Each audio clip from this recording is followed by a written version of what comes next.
Hello. Takže zdravím 24.3. Tu na tvoj bohuško. Ahoj. DLM-ko. Ja. Mladý 12, poď, otváraš pecku o dnešnom dni, priprav sa, že ti púšťam tvoj hit. Vonku je krásne, tak si vetram byť, slnko je všade, ja som úplne fit. Asi to tak má byť, starosti zahodiť na voliť, režim chill, psyché otvoriť celý deň, ako nic skús to pochopiť, nepretrhnúť, naopak naladiť. Ubal ten shit, aby si ukázal grif, uvoľnenie, odhodlanie, plniť si sny. Po práci som v poho a jeden z tých, keď je vonku pekne, nekúkám do kníh. Hevča veša prádlo, proste víkend jak bič, není lepšie nať obyčajné dni. Cigo, kafe, žena, mačka a vy, a na to si, kamo, ma to otvorím ako radio spin, snažím sa byť in, ale dneska to vidím na ďalší film.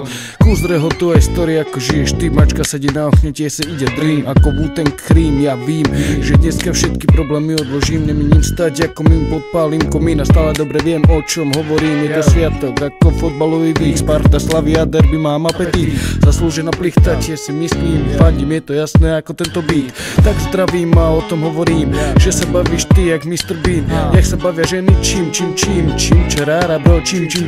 Každý deň je iný, pozri, minulý mesiac, ale dnes sa podívam ešte bližšie k hviezdam.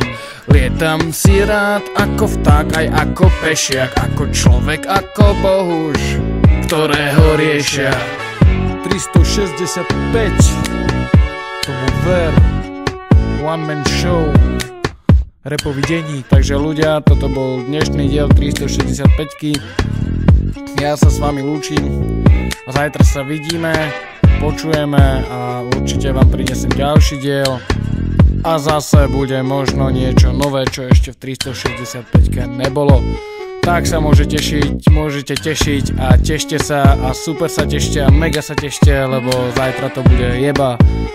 Teší sa tvoj bohuško, včera, respektíve minulý víkend bol Flaps za nedeľu a teraz to bude ešte niečo lepšie. Čago, tvoj bohuš.